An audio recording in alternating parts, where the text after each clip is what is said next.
Welcome to Proper Curious, the podcast for down-to-earth creatives. I'm Rachel.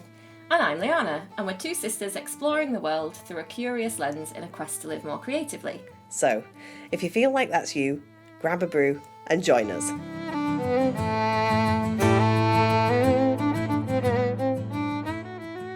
Hello, and welcome to the first ever episode of Proper Curious. Ooh. So we do need to make a slight disclaimer, Yeah. because we've done a few episodes now, haven't we, Rach? We've done. We've done them. We're four. Getting into Four the swing of whole it. episodes. So we've actually come back to re-record the intro to this episode. Because the first one was just absolute chaos, wasn't it?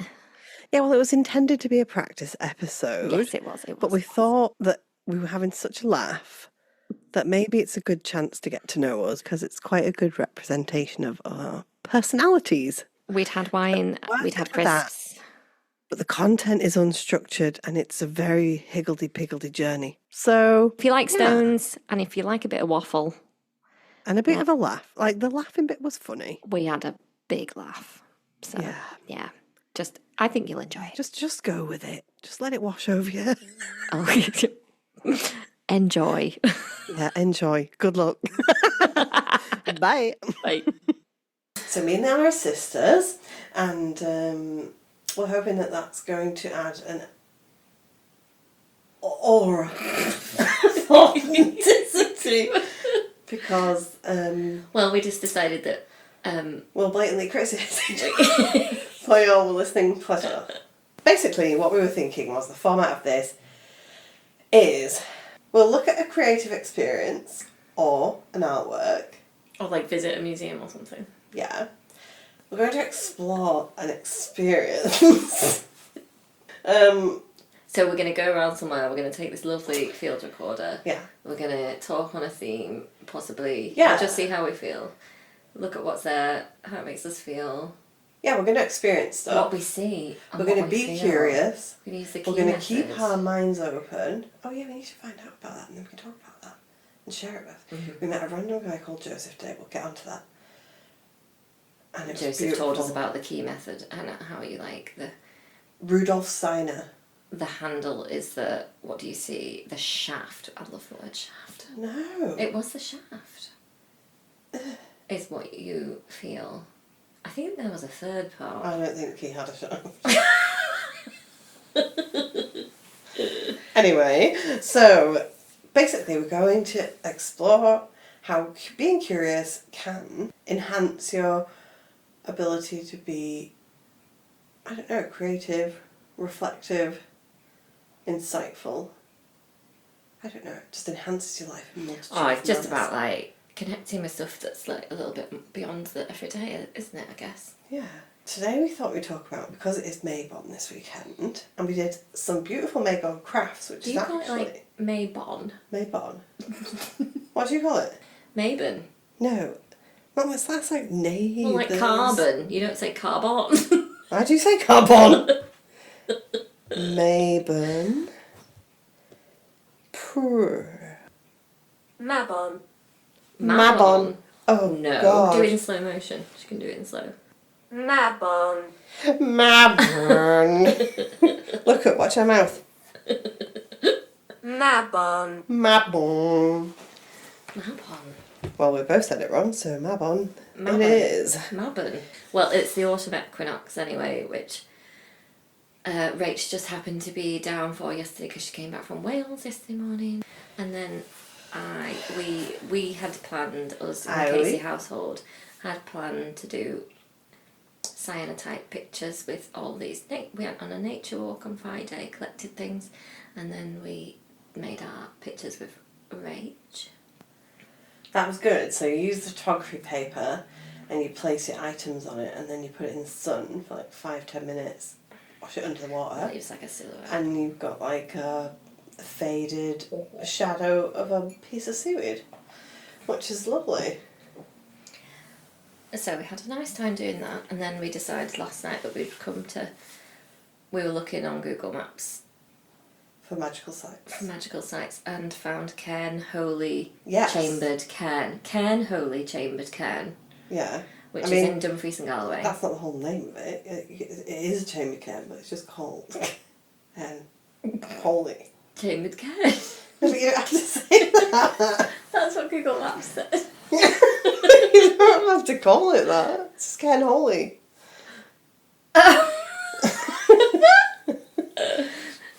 That does make sense. It's like you don't go Stonehenge, Stone Circle. Well, it's not a circle.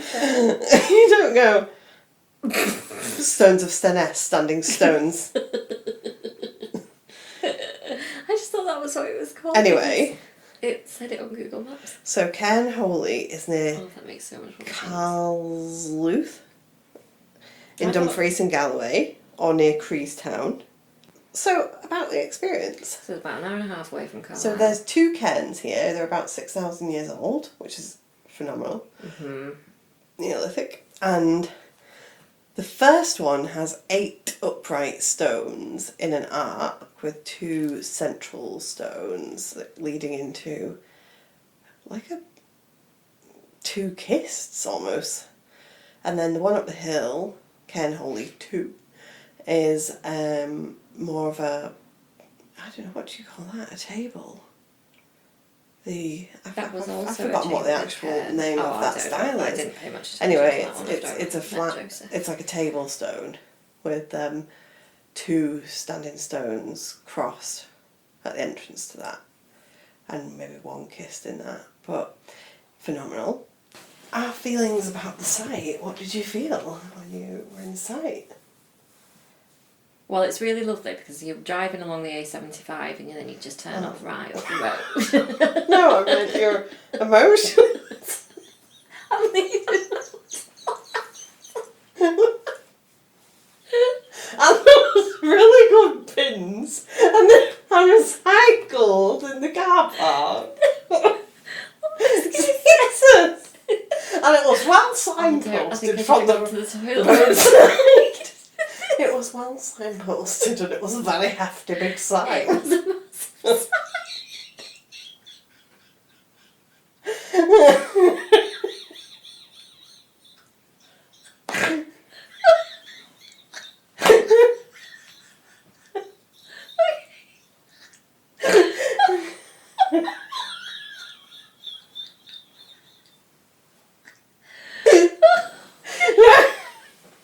Right, come on.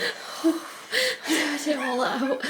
Sorry, Pip. So, Oops, the dog. when you came off the A... That's really loud. Sorry, when you came off the A75, how did you feel?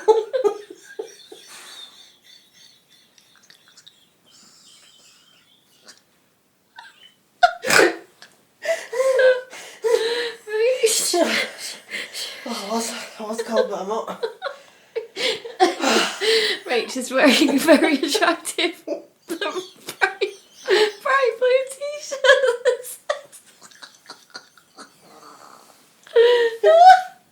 North Wales! It says North Wales, but like the North Face. Yeah, because the North Face is a lesbian brand. Is it? Well, I don't know, but all lesbians wear it. No, just all the chaps wear it. No, and lesbians. Just lesbians. Oh, Pip, sorry. We So basically, where I was going with that was that. Right, stop. Shh. Oh yeah.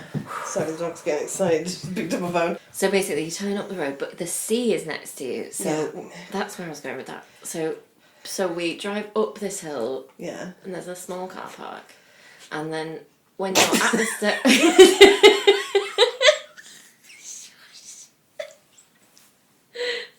really tricky gate that we go. No, but what was your feelings?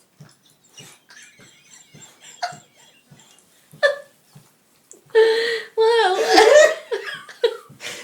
oh, It's going to be a long fucking podcast. okay. So basically, my feelings. Obviously, magical. Oh, obviously magical. Yeah, I thought it was really beautiful because you are presented with. Because obviously, we were saying on Google Maps, when you look at stuff, you don't see the scenery, do you? When you get there, you're like, oh, it's a mega hill.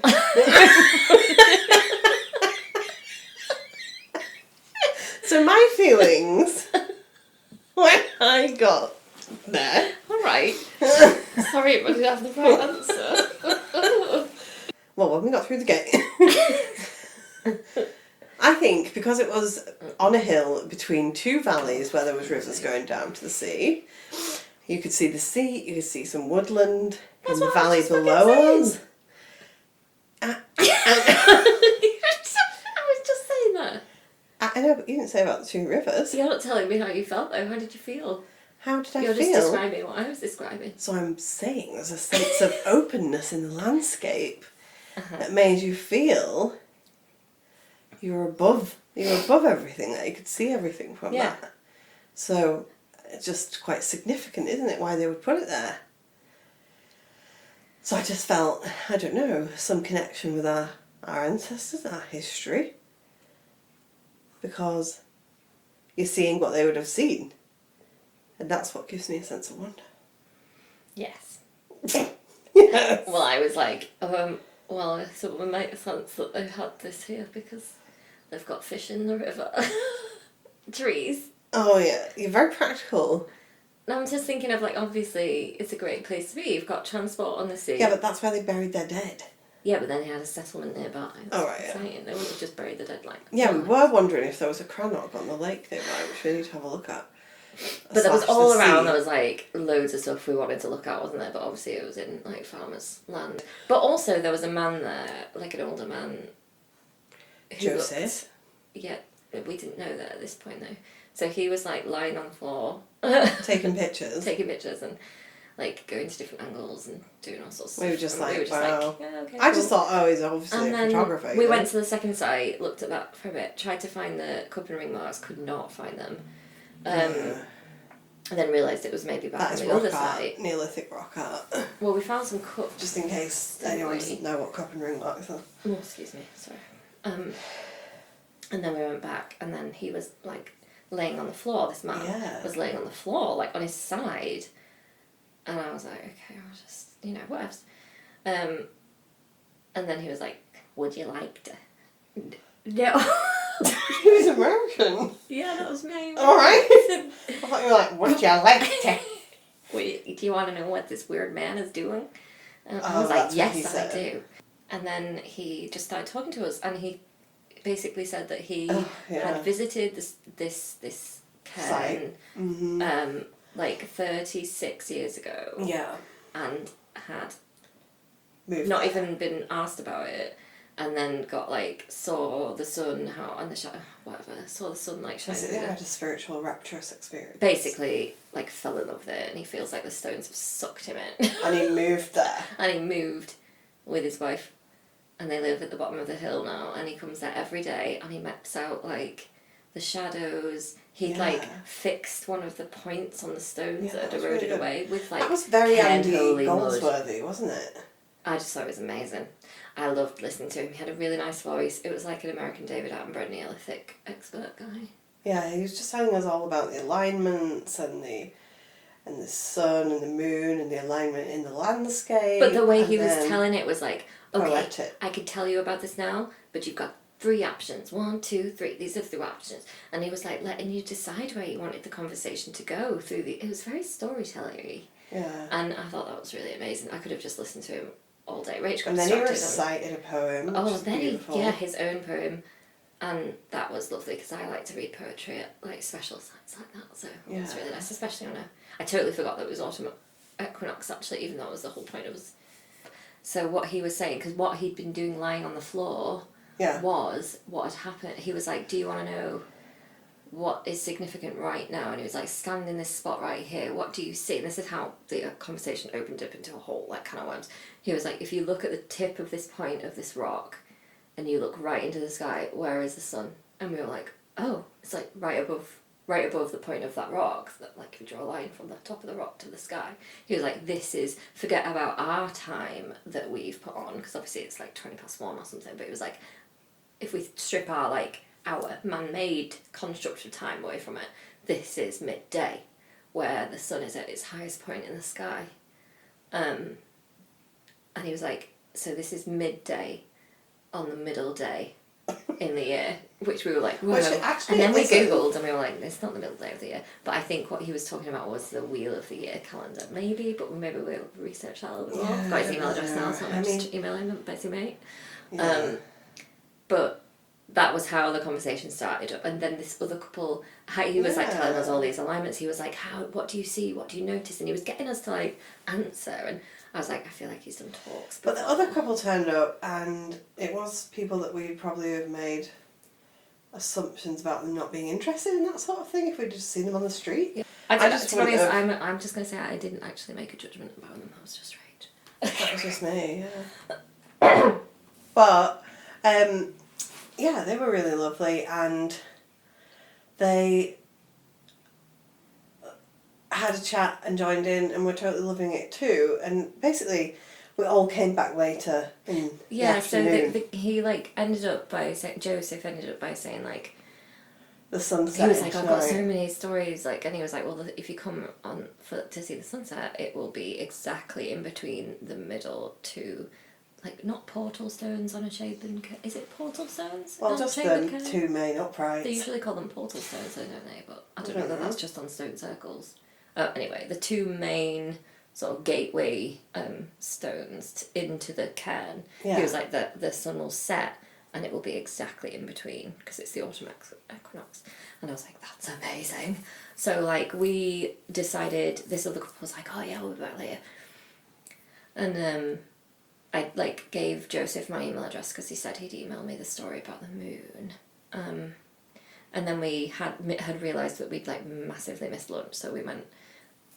Yeah, we don't want to tell them about our day. Oh, sorry. Like, okay. I was thinking. Then like, we went off to the beach. We went to Co-op first. What? Do you want to know? Onion badges. In the car. I know I bought some from Coruscant.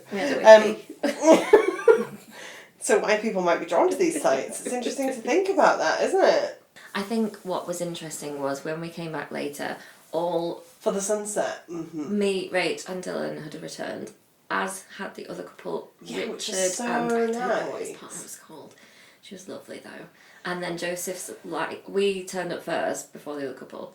Yeah. More dedication. At the time that he told us all to turn up at, which was sweet, really sweet. He just got back there himself, at Joseph. And he like, we like opened the door and we're like, hey. And he was like waving and he was like, absolutely, really like, he's so chuffed that we'd like come back. Then, but he was quite like in his, I think because he does it every day and he's wanting to document, he was taking a lot of pictures, so he was quite distracted doing that, I guess, wasn't he? Yeah, I suppose that's, well, he was there for it's the sunset and the sun was set in between the two main stones. Did you see what he was doing with his camera? What? He had his camera, so I'm holding my camera behind my, I think he might have been doing like a panorama, and he was like going from the front of his forehead, like holding his phone in his forehead, like out, like that, and then doing like a panorama like that over his head. Right. Yeah. But he did it like in a full circle, and I was like, oh, that's interesting. So he's mapping all the shadows, basically, and everything. Like, it's just mapping it all, I think, with pictures. And it was a beautiful sunset between, the sun was setting right between the stones. Yeah, it was a bit cloudy, but which it was also beautiful. obviously only happens once a year. And then everybody left to go and see the second sunset over in the other valley. So he offered the other couple a lift up to go and see the second, well, not second sunset, but over in the other valley. And we were like, no, we're going to get off. Cause so we read our own poetry and we put some quartz stones into the kist. I put a shell on the tomb. And I put a thistle on. And we just had a time of reflection and we read a poem. And Dylan really enjoyed that, I think. And Rach played some music and I danced around it. Yeah, we all danced around, actually. Did Dylan dance? I didn't see Dylan dance. We were all dancing. He was laughing his head off. And then Rach was charging her necklace. Yeah. What is the stone in your necklace? It's a New Zealand greenstone swirl. It's a koru. It represents a fern unfurling, and it's like balance and life and death, and so it's just a really significant stone, and I like to charge it up on the centre of the spirals, the Neolithic spirals. Everywhere we've been, I've done that. So So it's just nice to see people being drawn to the stones. And what was interesting was that we just literally turned up like half an hour before the whole midday thing. Yeah. And like we'd met this guy Joseph who was absolutely just the way he was talking was really beautiful. And I thought, I want you to be my best So friend. what do you think you will learn? What would this experience like prompt you to learn more about? Like how would this spike your curiosity in future? Are you actually asking me that, or is it? Yeah, I'm actually asking you that. Oh right. I think for me, I think what I realised today speaking to Joseph was that like when I visit these sites, I really do have like a connection to them anyway. I've always been like curious about it, but I think the way that he was looking at stuff and things that I might have previously dismissed as being like, oh, that's just a natural sort of groove in the rock or whatever. The way, even if it's a natural groove, whatever, the way he was looking at it was like, he was basically explaining like the curved side and the straight side, and then how everything basically had an opposite. There was an opposite to everything in the whole way that it was constructed by our ancestors. What do you mean opposite? So he was like saying how like one side of the stones was going from small to tall, and then on the other side there was a dip, and then he was saying that the like, oh, I can't remember totally. Oh, and there was some grooves in the stone that there was a dip, and then straight. Yeah. So it was like, I can't remember now. I just thought that was following the curve of the landscape actually. But I guess there's different ways to interpret. I guess what I'm saying is that he had really carefully paid attention to absolutely everything, and he was like, look at the two stones, what do you notice? And it was all about like, it's just he was just asking like, what do you notice, what do you see? And then he said this phrase, what you do is you pay attention, then you pay attention again. And I just thought that was really nice, like, I guess being really present in the moment, but also like just really noticing things. And aware of your awareness. And then notice it again.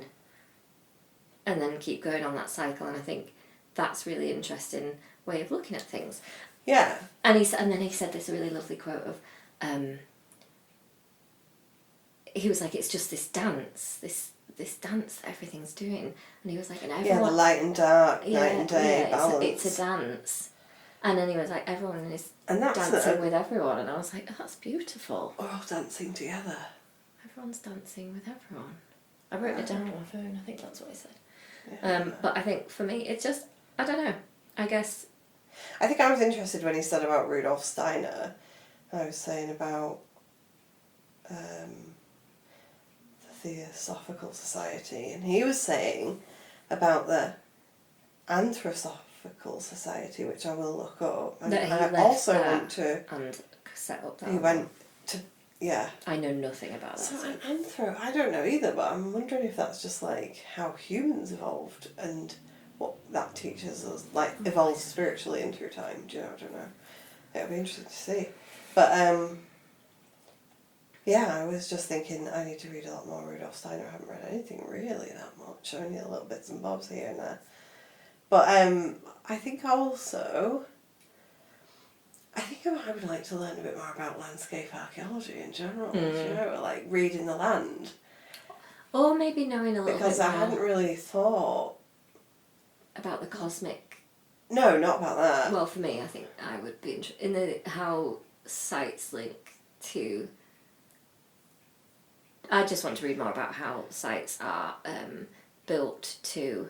Replicate solar. Replicate what's going on astronomically. Not replicate, but to marvel. Yeah, and it's hard to know about that, isn't it? Because I was thinking when he was saying about that, we need to know what that...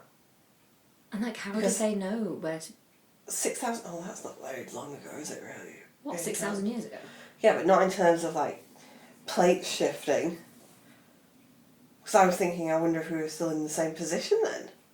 Oh no, like no, because that would have been... Anyway, when is 6,000 years ago? Like, that is the... Well, I mean, 4,000 to explain that to you. A year is like 12 No, months. I'm thinking of, like, in terms of prehistory, would that have been... Neolithic? Yeah, Neolithic. Yeah. Before the Iron Age. But, Yeah, because it was in the Mesolithic that the climate stabilised to like... 11,000 years ago was the last ice age. Uh-huh. Yeah. Is it? Yeah. Oh. That's not that long ago. It's not that long ago, no. Well, I mean, obviously a long time ago, but not in terms of human history. No. I mean, looking at fossils, it's nothing, absolutely nothing, but... Because humans, Homo sapiens, were like 200 to 300,000 years ago, weren't they? So that's not... We've been all around our bloody long time. Really? That Yeah. long? I googled it. I had to teach a pre-history session the other week, so I work in a museum. Learning team, not a curator. So I think in my creative practice, what I was thinking is I would like to make some clay sculptures of standing stones. That would be good. And what I would like to do then is to maybe, because I was thinking, isn't it wonderful that he can study that, but I don't have any local standing stones in my local area, so maybe I could replicate a small set and set it up in a similar place and look at how, maybe use that as a tool to look at my own alignments or wherever. It would just be interesting to see the process of how they thought about these things and working that out. What do you mean, like make a mini... You know, if I like picked a site that I went back to, took my stones, set them up the same every time, and just used it to see, because how, obviously when they were building those sites, they would have to pay attention to I think you'd the have different to probably times of live the there year to be able to do that, wouldn't you? Because well, you'd maybe I have could to do it know. out my window. I guess there's a way of mapping it just using a notebook. I think that's probably what he was doing with his massive notebook. Yeah, but it's interesting, isn't it? Like, you would need to use a compass and stuff. It's So almost I'd like like to mapping. do some clay of that and see. And then also, I would like to learn more about rock art generally, and also maybe incorporate the rock art designs into some drawings, because I think that would be beautiful. I was thinking it might be nice to do a standing stone Yeah, I think drawing. for me, if I did actually think on the way, driving on the way That's home, beautiful. I would like to probably just sketch the site with Joseph laid on the grass. Oh. Not like Do you want me like one of your French rolls? He was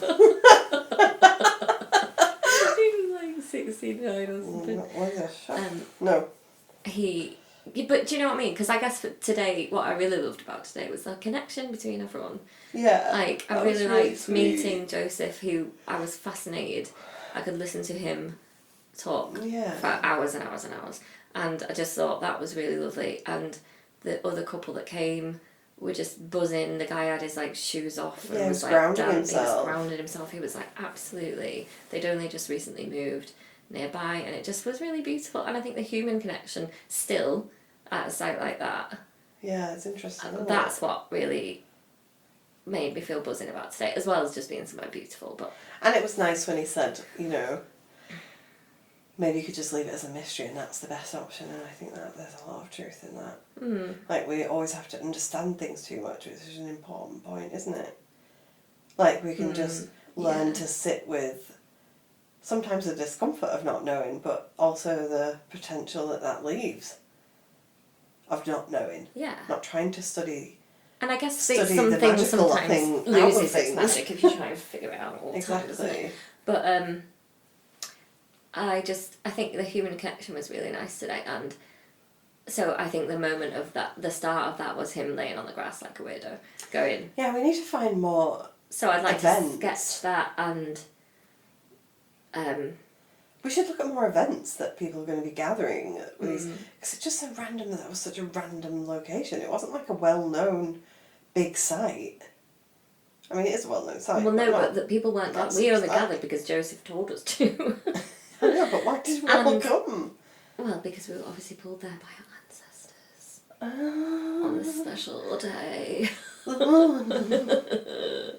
Yeah. But also, what was really lovely was that when we said bye, everyone hugged. Yeah, that was really nice. Like, everyone hugged. That made me feel quite emotional. Dylan, like, shook hands with people. Yeah, that's so cool. And I just thought that was really nice. Like, because I was like, and I even said to Lil, I was like, well, we've shared something really special here today, haven't we? She said, yeah, we have. That's sweet. We have. Right, shall we close on that point? Because that was a beautiful point to close on. Okay,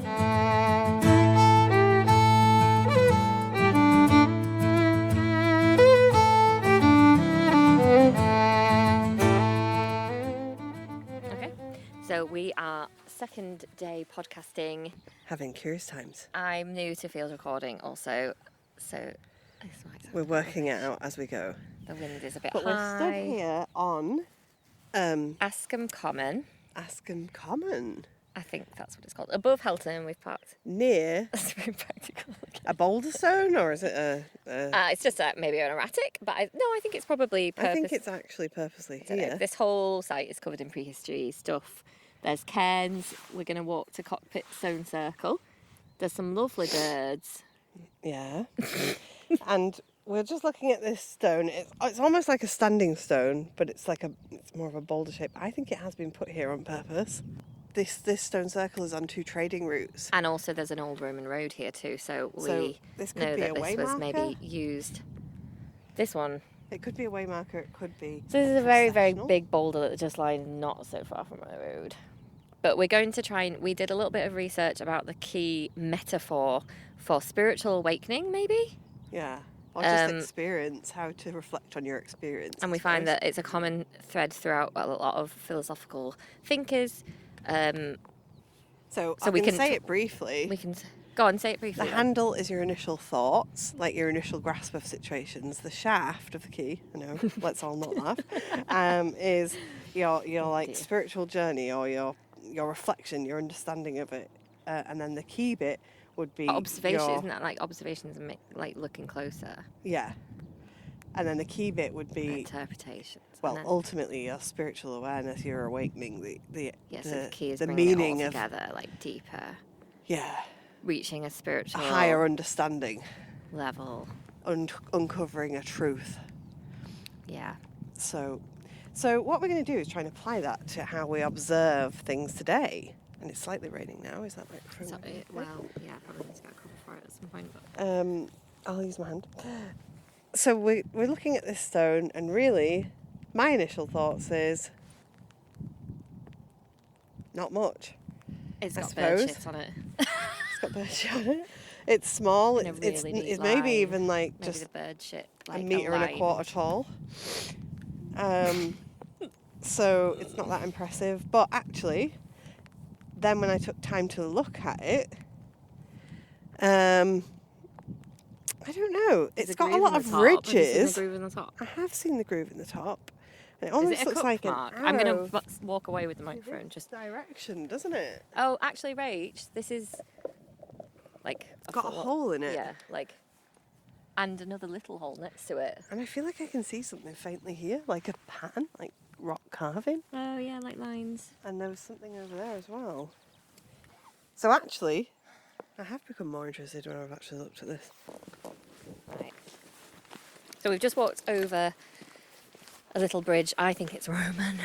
Rach just thinks it was just a part of the footpath. Been created for us to walk on.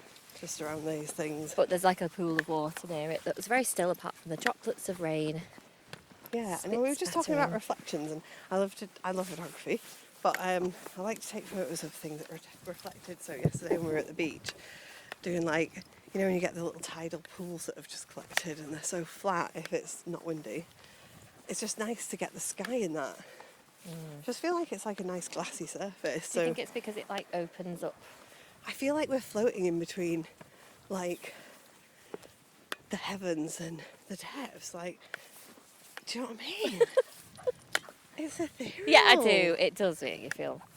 I know I sound like an absolute twat, but... Well, yeah, but we both are like this, aren't we, in our heads? But this is how to wonder at every day, This is why we're doing this podcast, because nobody wants to listen to us, and so now we're going to talk about it. Unhindered. People do want to. There are other weirdos like us out there. I know. Well, I just feel like it's like not being anywhere, isn't it? But do you know what I mean? Yeah, but I also think if you're just walking past something and you're just like, oh, no, I'm focused on where I'm going, and you miss it. Also, I think you do beautiful notice stuff. certain details about the landscape when you have the reflections in pools. Because sometimes you don't always recognise the sky because you're so focused on what you're looking at, you know, fossils, whatever. on the ground. Oh, look. Look. Yeah. Oh, Pip, don't stand on it. Oh, it's a caterpillar. We're Yeah, near look, a it's going caterpillar. really fast. It's orange and black, which is probably something really... Is that me in danger? Oh my gosh. No, it's the dog ate it. It's not going to Right, eat come on, it. Pip.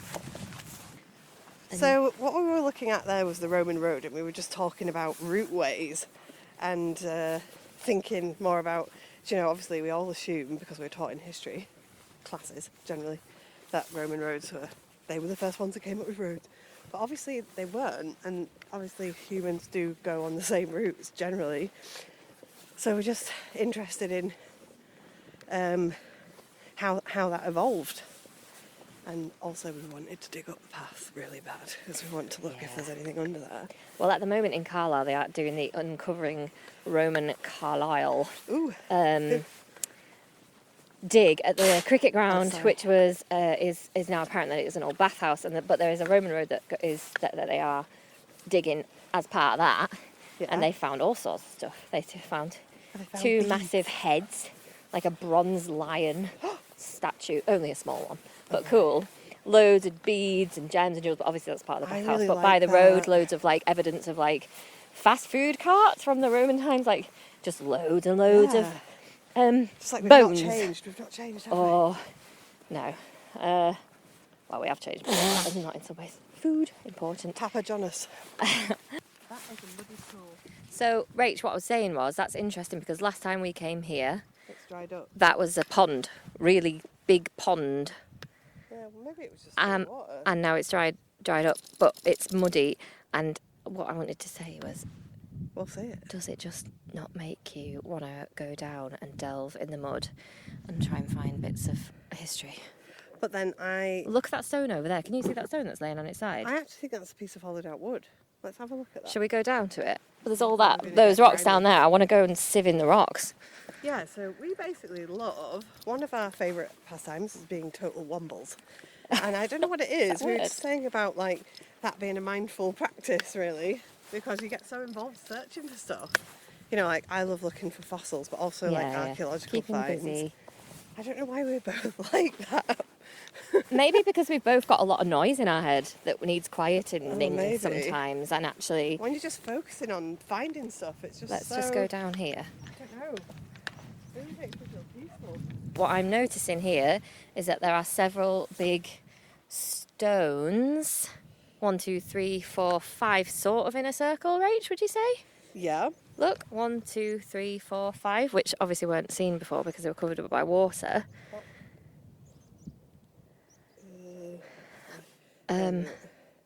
But there was one of them that from a distance looked carved. I thought maybe it was maybe something, it could be Roman. And I guess you think about it, and then you talk yourself out of it thinking, oh, it's probably not that, is it? But you never know. Look at this thing at the side here. Does that look like a massive cyanide stem round circle? Oh yeah. Do you want to take a picture for the thingy? Oh, wow, maybe we Yeah, got possibly. Possibly actually. limestone. Is it? Who This is knows? just We very don't know. We're talking interesting. Absolute nonsense. Because to be honest, I wouldn't know unless I Googled it. Yeah, but look at this, right? What? Circles. You just hear the wind. Is that like a moorhen? No, I think that's.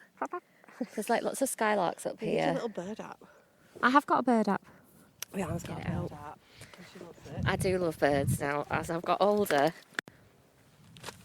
This is great, isn't it? What the hell? So Rach brings little Ziploc plastic bags to everywhere with her. And wet wipes. But like I'm a always chunk of picking them. stuff up. I have midgie spray, binoculars, and a I notebook. also have binoculars. Just I don't have a everywhere notebook 'cause I I go. have my phone for that. Because Binoculars. I don't have midgie spray. Anti-bac. do you know what I might start carrying like an absolute weirdo as a compass? Well, that's on your Because- phone, Rach. Yeah, but how does my phone know what way around it is? Same way it uses a map. Well, I don't know. Well, I don't know the tech behind it, but it works, doesn't it? So we're coming up. To the cockpit stone circle. I think there's a losing couple of people here actually. Focus here. That's annoying. Go away. That's fine. No, it's fine. Oh, is that the stone circle? All right. It's only low. It's quite low. So, Long Meg to the north is Long Meg, which goes via, which is another stone circle long way, which goes via Mayborough Henge and then to the cockpit. And then Lode Pot Hill is to the south. And then the east to west, or west to east, is connected settlements at Shap with Castlereagh, which is near Keswick. So the north-south is 90 feet, east-west is 103 feet. And there's 2 rings of stones in an inner and outer. And I think it's about between 3,500 and 5,000 years old. Askham and Barrow Fell have more than 100 Bronze Age sites. It's amazing. And this stone circle is at a crossroads of 2 main trading routes. So maybe it was a meeting point. Well, this is what they think, but then I was thinking because of like the concentric, like the circles, inner and outer, it obviously gives you a route way between them. Was that processional, like ceremonial? Because why would you have? You can literally walk between them, can't you, in a ring? What's that for? Do you want to talk about your dream that you had last night, though? Because I think that was really significant, and I said to Rach, you need to write that down on the thing for our notes. A polo. Do you want a polo? A polo? Polo mint. Yeah, I want a polo, please. So yeah, nice. last night, after obviously yesterday we had the magical experience. We had a mega day. Went to Cairn Holy yesterday, and then we obviously met that guy Joseph, who was like a spiritual guide. He was talking about Rudolf Steiner and enlightenment, etc. We actually had a little joke that maybe what if he's a ghost and he just hangs out there. But last night I dreamt, and the thing is, I never usually remember my dreams ever. Like I can't tell you the last time I had a dream that I remembered, but yeah, that I was at a spiritual counselling or something, and it was with a woman. But also all my friends went to her, which also a bit weird. But like she'd had chance to observe me with others and said it was beautiful how I support people, but I need to like stop doing that as much and like conserve some of my energies, and also that I might not realise how far along my spiritual journey I am, and maybe further than I think. And I was like, I actually cried in my dream, and I actually woke up feeling emotion. That's another polo. But, yeah, how weird is that? And then, obviously, we just got carried away with ourselves, overanalyzing that. But to one extent, I just think that's me. Obviously, I've thought about conserving my emotional energy recently. We were talking about it, like, the night before. So, obviously, dreams can just be a brain fart of it, what you've been thinking in the day. But on the other side of me, and like want to find that magical and mystical, and like my ancestors are telling me. And I think that is magical and mystical. I think your dream was significant, and I think things are magical if we say they're magical. Well, that is true. So last spring equinox, me and my husband and my kid came out here and read poetry in the middle of this stone circle that we'd written ourselves. Oh, actually, I've got a poem. Do you want me to read it right now? While there's no one here. Yeah. Because what we were thinking about was why we like these sites, and part of it is connection with our ancestors, isn't it? And nature, massively for me. Yeah.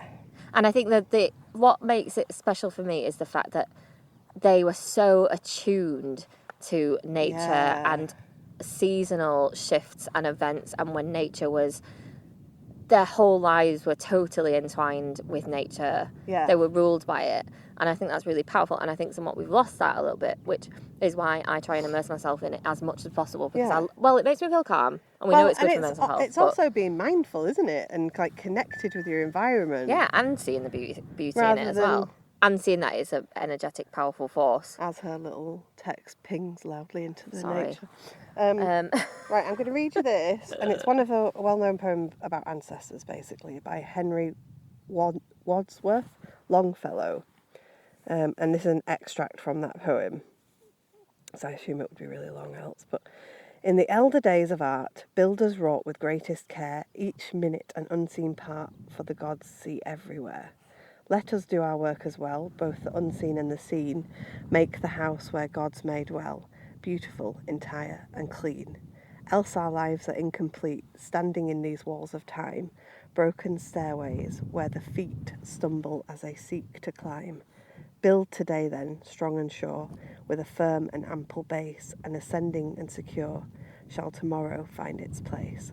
Thus alone can we attain to those turrets where the eye sees the world as one vast plain and one boundless reach of sky. And this poem connects us to the wisdom of our ancestors, emphasising the importance of creating something lasting and meaningful, just as our forebears did with their labour and care. And I think that, for me, summarises like how these sites make me feel. It's that connection with our past, connection with the people that went before us, Which is very connection grounding to wisdom, to know where you've come from. like to wisdom that we might have lost, like you were saying. Mm-hmm. And that just like absolutely blows my mind.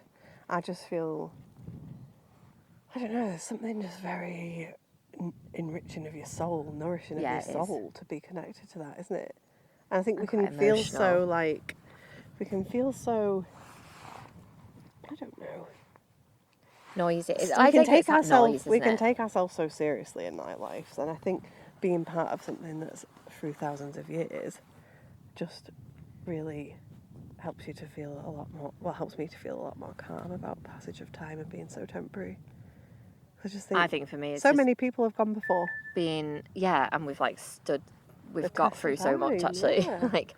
But also that it's so away from a thing. Here, like, you're really in the middle of a common and I can't see anything. Obviously the fields are man-made and everything, but you really feel like out in the wild, and I like to get away from just normal busy life and just reconnect. I just think I just find it really awe-inspiring being in places like this, because they are magical and there is lots of mysteries around them.